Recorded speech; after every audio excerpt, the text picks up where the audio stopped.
नमस्कार, आप देख रहे हैं इंडिया वॉच और मैं हूं आपके साथ स्नेहा सिंह। वक्त हो गया दिन भर की 5 बड़ी खबरों का, तो चलिए शुरुआत करते हैं बड़ी खबरों के साथ। गोवा से भारतीय नौसेना के लिए एक बड़ी और ऐतिहासिक खबर सामने है, जहां नई श्रेणी के युद्धपोत के लीडशिप का शुभारंभ किया गया। इस मौके पर नौसेना के वरिष्ठ अधिकारी ने देश की समुद्री ताकत और रणनीतिक भूमिका पर बड़ा बयान दिया। गोवा में नई क्लास की युद्धपोत के लीडशिप का लॉन्च भारतीय नौसेना के लिए एक मील का पत्थर माना जा रहा है। यह सिर्फ एक जहाज नहीं बल्कि वर्षों की योजना, डिजाइन और मेहनत का परिणाम है, जो देश की समुद्री क्षमता को नई दिशा देगा। Once again, a very good morning to all of you. It is an honor for me to be present here for the launch of the first next generation offshore petrol vessel being built by Goa Shipyard Limited. At the outset, I extend my sincere congratulations to the entire GSL team for achieving this important milestone. The launch of the lead ship of a new class of warship is indeed a landmark moment. It represents the culmination of the vision, exhaustive design, and dedicated efforts, and marks the beginning of a new chapter in our maritime capability. The successful launch of this ship is a testament to the professionalism and dedication of all those involved in its construction. Shipbuilding of this nature requires precision, coordination, and sustained commitment. Today's event, therefore, is not merely a launch, but laying the foundation of a new generation of platforms that will serve the Indian Navy for many years to come. India's identity as a maritime nation is defined by its geography and its history. With a vast coastline, numerous island territories in both the Arabian Sea and the Bay of Bengal, and an extensive exclusive economic zone, our maritime domain is both a source of responsibility and of opportunity. The seas around us carry the lifelines of trade, energy, and connectivity. Safeguarding these interests requires a capable, responsive, and forward-looking Navy. Indian Navy's role in shaping the geopolitical environment in the Indian Ocean region and beyond continues to grow more prominent. Himachal Pradesh की राजधानी शिमला में BJP नेताओं ने विधानसभा परिसर में जोरदार प्रदर्शन किया। पार्टी ने एंटी टैक्स बढ़ोतरी और पेट्रोल डीजल पर अतिरिक्त सेस के खिलाफ सरकार को घेरा। शिमला में बीजेपी नेताओं ने विधानसभा परिसर में एंटी टैक्स और पेट्रोल डीजल पर अतिरिक्त सेस के खिलाफ विरोध प्रदर्शन किया। नेता प्रतिपक्ष जयराम ठाकुर ने कहा कि सरकार इस मुद्दे पर पूरी तरह भ्रमित है और उसे समझ नहीं आ रहा कि क्या करना है। उन्होंने आरोप लगाया कि एंटी टैक्स को लेकर प्रदेश भर में लोगों में भारी नाराजगी है। जयराम ठाकुर ने यह भी कहा कि सरकार ने विधवाओं और अनाथों के नाम पर पेट्रोल डीजल पर सेस लगाने का प्रस्ताव रखा है, जिसमें 5 रुपए प्रति लीटर तक की सीमा तय की गई है।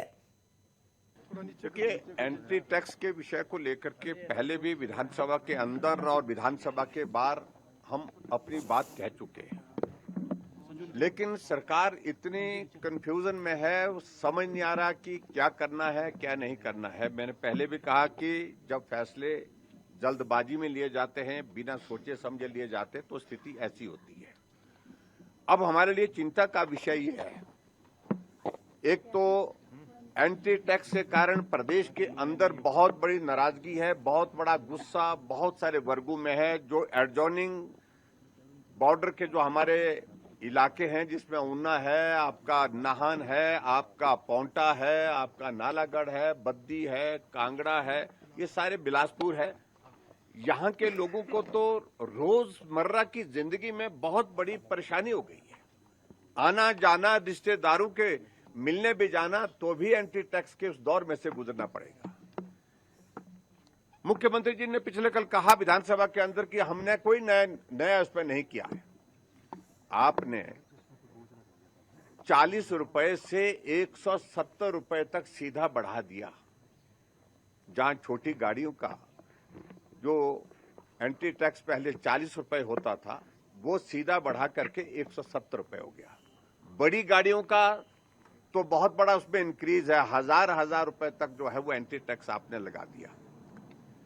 एक पार्ट तो यह है कि जिसके कारण हिमाचल के लोगों के लिए बहुत बड़े परेशानी की एक स्थिति आई है, लेकिन इससे बड़ा कारण और ये बन गया कि हिमाचल के लोग पंजाब में जाते हैं, हरियाणा में जाते हैं। अब पंजाब और हरियाणा वालों ने इसका संज्ञान लेकर के, अगर हिमाचल वालों ने अपनी यहाँ की गाड़ियों, उनकी गाड़ियों पर एंट्री टैक्स बढ़ा दिया है, तो हम भी हिमाचल की गाड़ियों पर एंट्री टैक्स जो है लगाएंगे और बढ़ा करके लगाएंगे, ज्यादा लगाएंगे।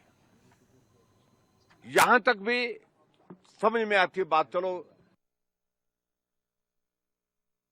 खबर रायपुर से, जहां छत्तीसगढ़ विधानसभा अध्यक्ष रमन सिंह ने कहा आज पूरे देश में आम आदमी के मन में प्रसन्नता है। 12 करोड़ से ज्यादा की आबादी वाला क्षेत्रफल मुक्त होकर आज विकास की दिशा में आगे बढ़ने का काम कर रहा है।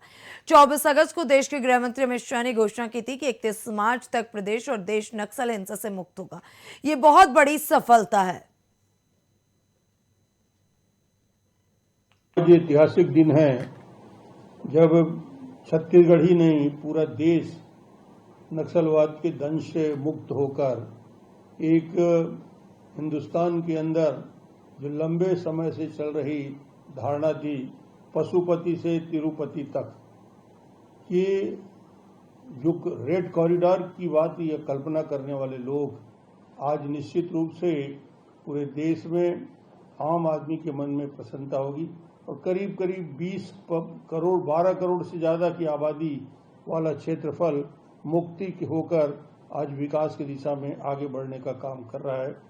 मुझे ख्याल है कि इसकी शुरुआत 2014 में जब नरेंद्र मोदी जी इस देश के प्रधानमंत्री बने, एक दृढ़ संकल्प के साथ विकास के साथ साथ सुरक्षा और नक्सल प्रभावित क्षेत्रों में लगातार उनका संपर्क, बस्तर आते रहे, बस्तर का आतंक रहा, यहाँ की योजनाओं की शुरुआत की, जवंगा की स्कूल में जाकर बच्चों से मिले, महिलाओं के साथ मिलकर यहाँ पे चरण पादुका की योजना की शुरुआत की और निश्चित रूप से उन योजनाओं का असर आज दिख रहा है।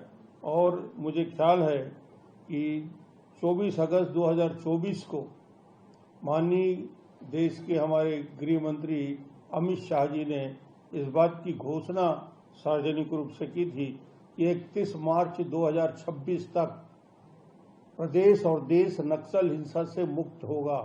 और आज उसी बात की घोषणा पूरे देश के सामने लोकसभा में खड़े होकर पूरे आत्मविश्वास के साथ आज अमित शाह जी ने किया है। निश्चित रूप से ये बहुत बड़ी सफलता है। और अमित शाह जी ने कहा कि 1970 से लेकर 2026 तक की ये यात्रा, और इसी यात्रा में 2014 के बाद जब भारतीय जनता पार्टी की दिल्ली में सरकार बनी, तेजी के साथ उस क्षेत्र में विकास के, आंतरिक सुरक्षा के क्षेत्र में मजबूती से काम हुए। इस पूरे क्षेत्र में जो लगातार हिंसा होती रही पूरे देश में, 20,000 से युवकों की मौत हुई। ये लगातार पूरा बस्तर और उस समय सरगुजा एक प्रकार से बंधक बना के रखा गया था। पूरे देश के नक्सल प्रभावित क्षेत्रों को विकास की दृष्टि से। पंजाब के मुख्यमंत्री भगवंत मान ने कहा कि मोदी सरकार महंगाई पर झूठ बोलती है, हर तरफ गरीबी है और किसान परेशान है, सरकार इसे छिपाने में लगी है। ये सरकार विश्व गुरु की बात करती रही लेकिन विश्व चेला बना दिया है। देश क्या करेगा ये डोनाल्ड ट्रंप तय करेंगे। भगवंत मान ने महाराज सूरजमल की प्रतिमा के अनावरण कार्यक्रम में सकौती स्थित हितकारी किसान इंटर कॉलेज में आयोजित अंतर्राष्ट्रीय जाट संसद में मुख्य अतिथि के तौर पर शामिल होकर ये बातें कही। बहुत दिल की गहराइयों से बहुत शुक्रिया।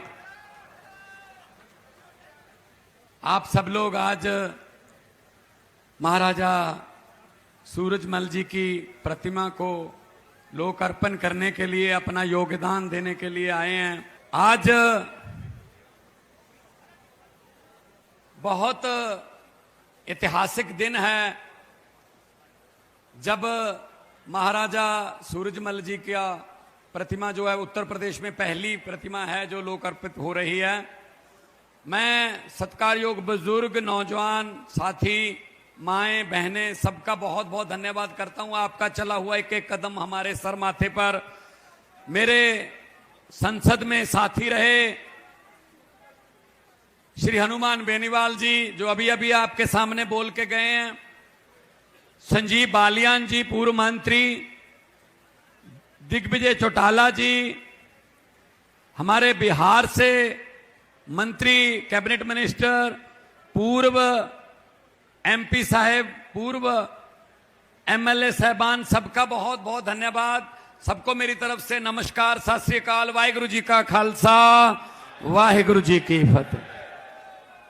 साथियों, जो किसान समाज है वो देश का अन्नदाता माना जाता है। और दाता कौन होता है? जो बांटता है, जो बांटता है, किसी को भूखे नहीं रहने देता, अन्नदाता कहलाता है। आप सारे लोग खेती से किसी न किसी तरीके से जुड़े हुए हो और हमारा समाज अन्नदाता के नाम से जाना जाता है। महाराजा सूरजमल जी किसान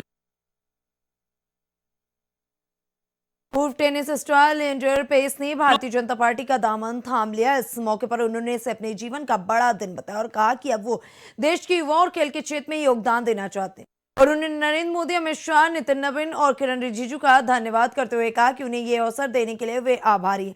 पेस ने कहा कि उन्होंने 40 साल तक देश के लिए खेला और अब समय है कि वो युवाओं की सेवा करें। उन्होंने खेलो इंडिया और टॉप्स योजना की सराहना करते हुए कहा कि इन योजनाओं ने खिलाड़ियों को आगे बढ़ने में और बढ़ाने में अहम भूमिका निभाई। उन्होंने देश में खेल शिक्षा और पर जोर देते हुए कहा कि भारत दुनिया का सबसे युवा देश है और आने वाले 20 से 25 वर्षों में खेल शिक्षा पर विशेष ध्यान जरूरी है। हमारी जिंदगी का बड़ा दिन है, क्योंकि पहली बात जो है कि मैं हमारा प्रधानमंत्री नरेंद्र मोदी जी को धन्यवाद कहना चाहता हूं, अमित शाह जी को धन्यवाद कहना चाहता हूं और नितिन नवीन जी को धन्यवाद कहना चाहता हूं।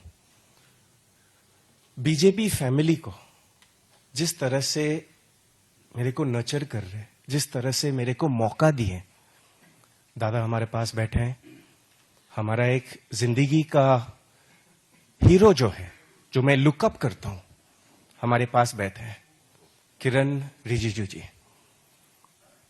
ये जो मौका जो मिले हैं, स्पोर्ट्स एजुकेशन, यूथ और देश का सेवा और देश वालों का सेवा, यूथ का सेवा करने के लिए बहुत बड़ा मौका है हमारे लिए। और इसके लिए मैं बहुत बड़ा धन्यवाद कहना चाहता हूं प्रधानमंत्री नरेंद्र मोदी जी को। ये जो पर्ची जो है ना, ये खाली पर्ची नहीं है, ये रिस्पॉन्सिबिलिटी है।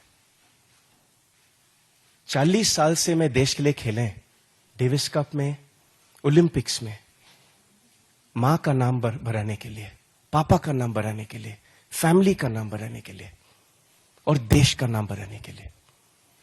अभी ये जो नया खेल जो मैं लिए और मौका मिले हमारे भाई से कि अभी देश के लिए सेवा करने के, यूथ के लिए सेवा करने के लिए, हमारे समझ में खेलो इंडिया मूवमेंट, टॉप स्कीम बहुत बढ़िया मूवमेंट है।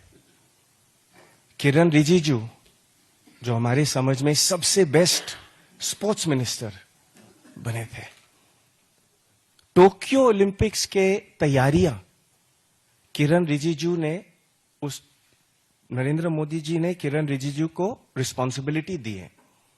और इस जो रिस्पॉन्सिबिलिटी ने ये मानुष, ये इंसान जो लिए, मुझे पता है कि कितना पैशन के साथ सर ने किए।